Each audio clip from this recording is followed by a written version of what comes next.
Recording. That's right. I've started recording. Okay. So,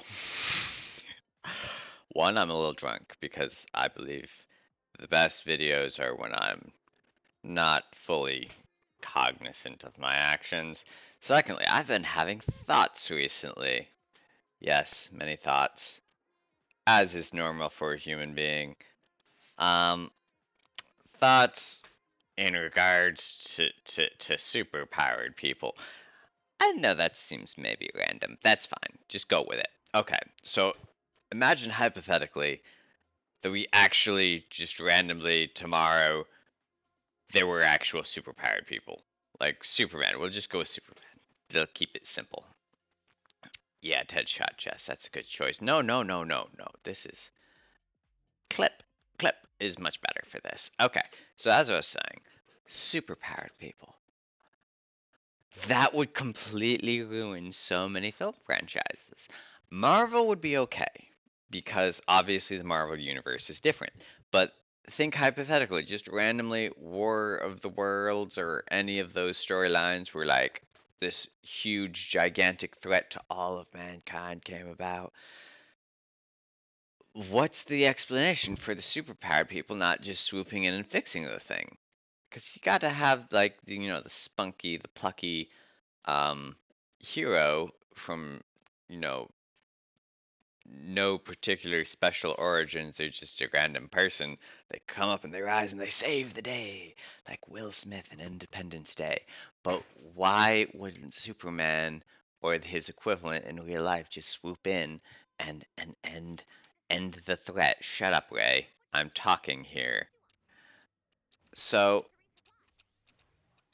in a super in a world where superpowers powers really appeared, a lot of film franchises that are set in, or not just film franchises, really any franchise that's ostensibly, book, film, whatever, video game, that is loosely set in the real world, except for this one extra thing, aliens invading a portal to the demon world, whatever, that is on a large enough scale that there's no good explanation for why people would not show up and, fix it.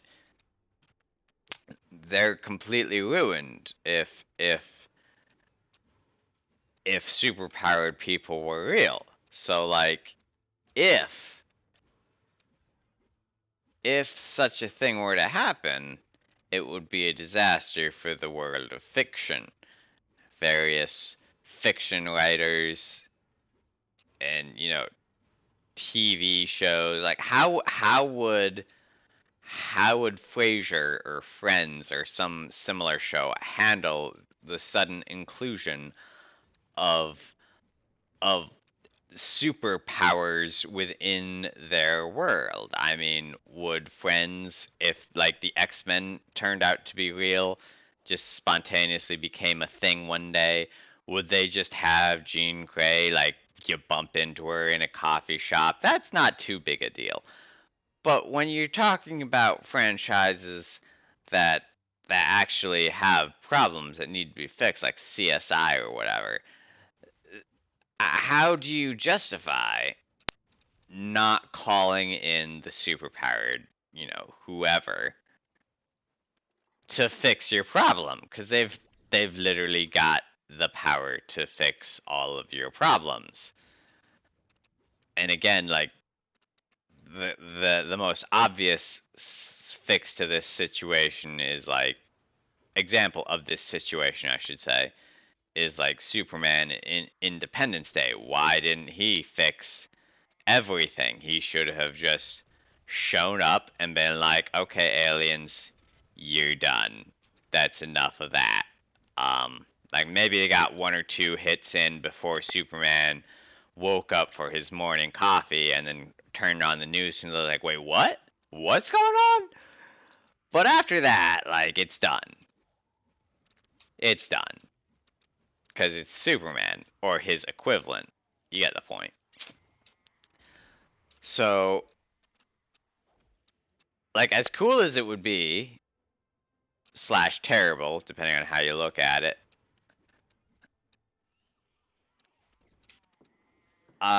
Like actual superheroes would be terrible for the world of fiction.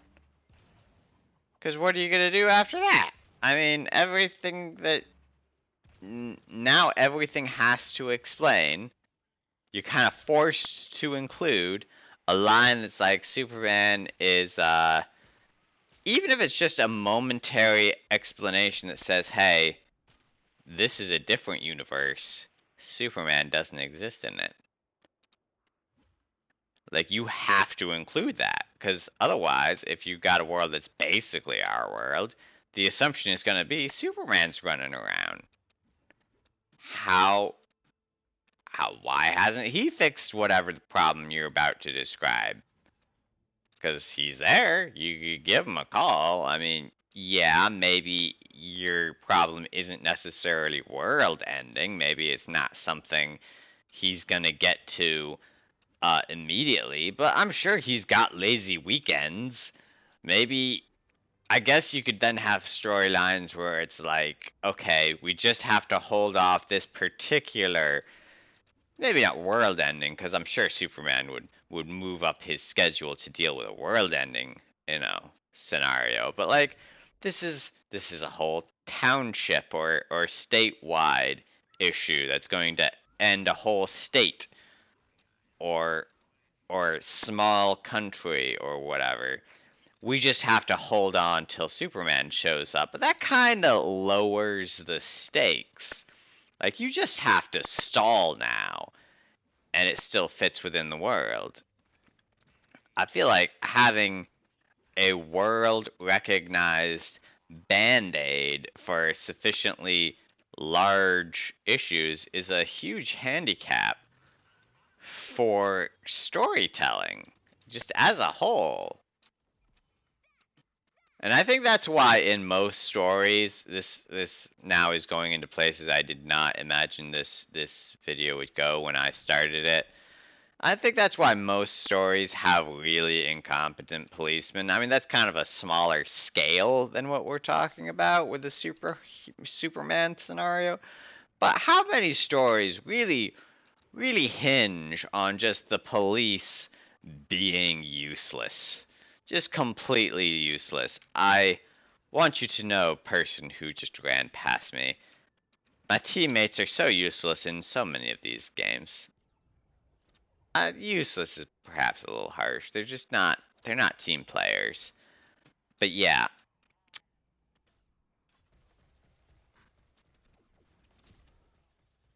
Uh,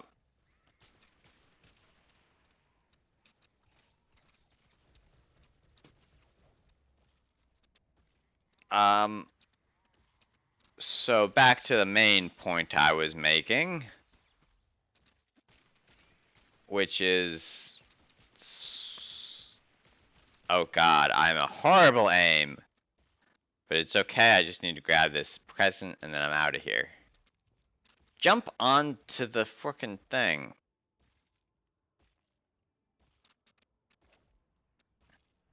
I made it.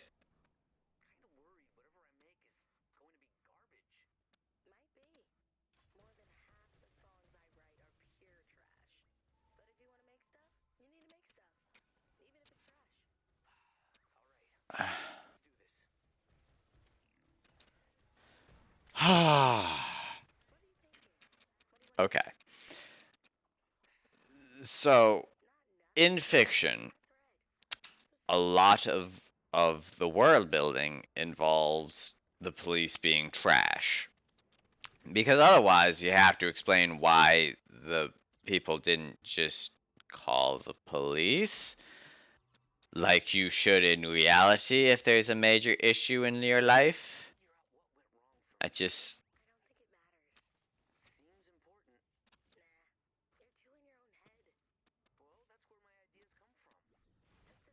you just need to be able to understand that in reality you can totally call the police. Like there is help in virtually every situation. and now I'm down and I'm sad. But yeah, in most situations, we have social programs, whether it be police as the obvious one, or other cases. Oh, thank you, person.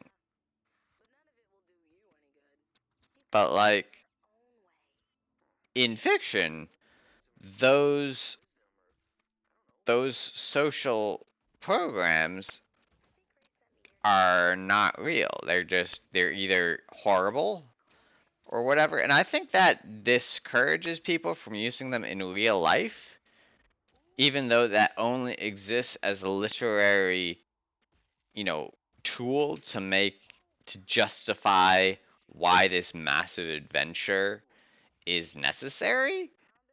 When in reality, you should probably just call a helpline.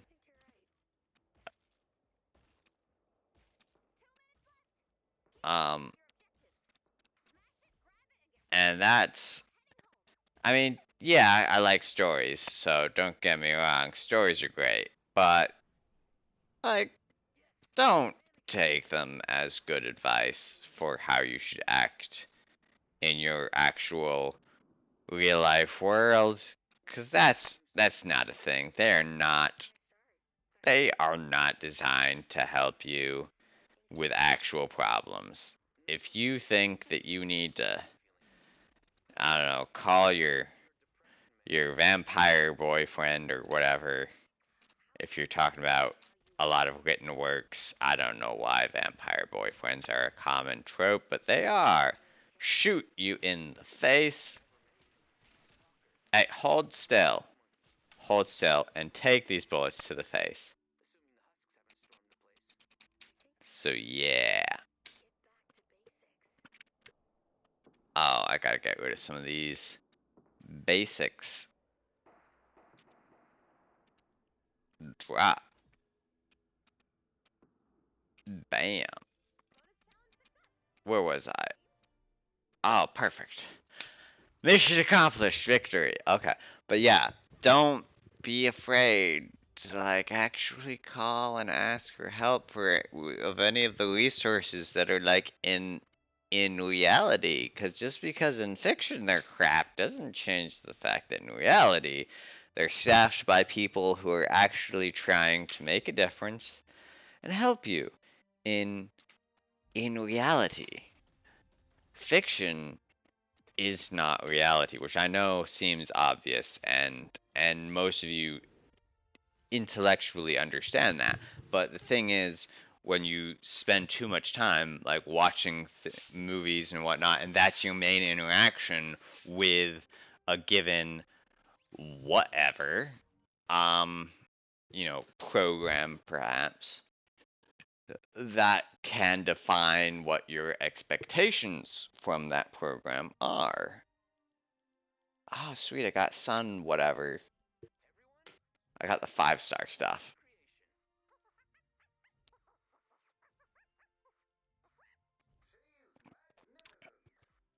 And what that can do is it can lower your confidence in the real world program.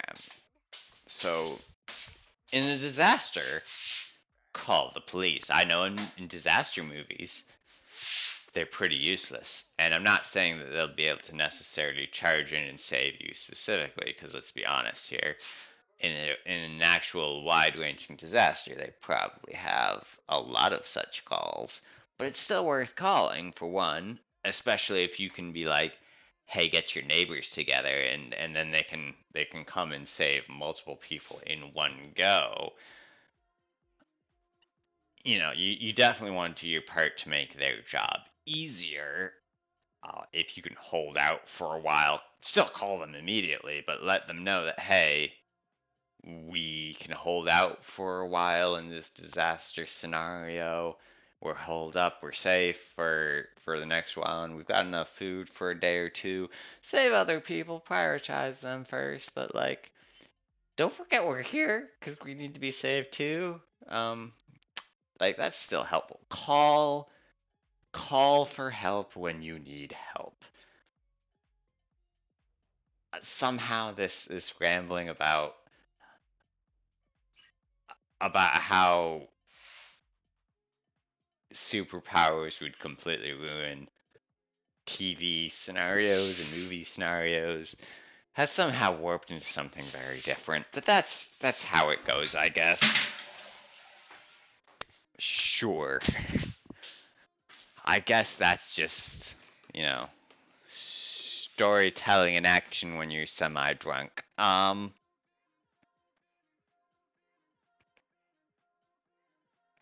I've got so much more to do. I'm still so underpowered. See this orange stuff. Why is yellow and orange? See, I stopped playing this game a while back, back when back up. Back when Kenny Valley was they didn't really have a story for Canny Valley, and I then came back in when they had a story for Canny Valley, but now I'm at Twine Peaks, and they don't have a story for Twine Peaks, at least not as far as I can tell. And now I'm kind of losing interest in the game again. They need a story. This is a pretty satisfying game, but the game loop itself is not satisfying enough that I want to just be like, yeah, I'll continuously do whatever. Maybe I'm wrong. Maybe once you do 3 or 4 of these things, it actually gets into the story and they've already written it. But from my perspective, it seems like they're just going to continue throwing these random missions at us. And I want a story. Like an actual story. That's why I got back into the game. It's a good game. I like the game. The mechanics are good. The repetition is good. It's not quite as good as some other games, but it's not bad. Like, I like it. It's pretty involved. Like, I look at my heroes and I'm like, yeah, I've got options. I've got a lot of options. I got Lynx Cassandra. That's like my air superiority ninja lady. Because their bonus is like, dude, let's do damage. Yeah. Kunai Storm. Hover. Damage increase. Yeah, that's great. I wish I could combine them. There's another ninja that like has homing Kunai Storm. I don't have them though, it saddens me. But I don't have the appropriate level at least. I don't think I have them at all, but I don't know, I'd have to look at it. The point is that could be quite satisfying. I mean, just imagine. Just murder. Just murder everywhere. Um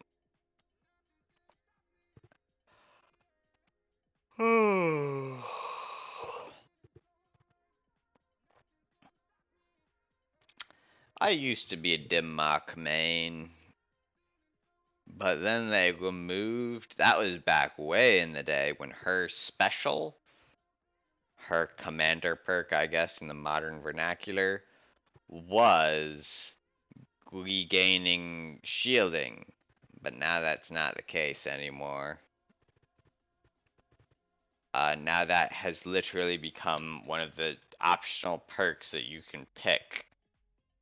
And it's literally just named after her because that's where it originally came from. That used to be hers and they took it away from her and renamed it after her. It's like, yeah, this was her special thing. This is what made her an amazing ninja. So it's not hers anymore. She can't do anything with it. At least not as special that the other ninjas can't. But we're gonna name it after her just to taunt her about how she used to be awesome, but now she's not that cool anymore. She's just Dimmock Marie. She's whatever. Who cares? It's just Dimmock. Used to be one of the best ninja in the game. She could tank whatever you wanted. She could just stand in a section of the map and be like, bring forth your greatest foes, and I shall stand strong against the incoming horde.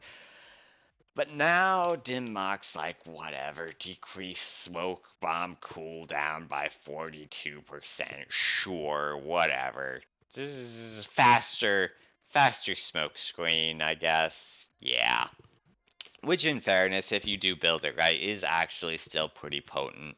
But it's not the same. It's just not. It's just not what it used to be. Dimmock used to be one of the best ninja in the game because of her amazing tanking capability, and now she just doesn't have that anymore. I mean, you could give it to her, but you could also give it to any ninja, and other ninjas are better at it depending on what they have. So like Dimmock is like no longer anything special. She's I mean, I'd throw her in my lineup, sure, but I don't know if I'd bother making her my actual player. Okay, I'm done. I'm done ranting. This is enough of the video. Like, comment, subscribe, because that's the thing I've yet to actually say, and I'll probably not actually have a video community worth saying it. But you know what? I said it anyway. So yeah. Have a great night. Yeah. Bye.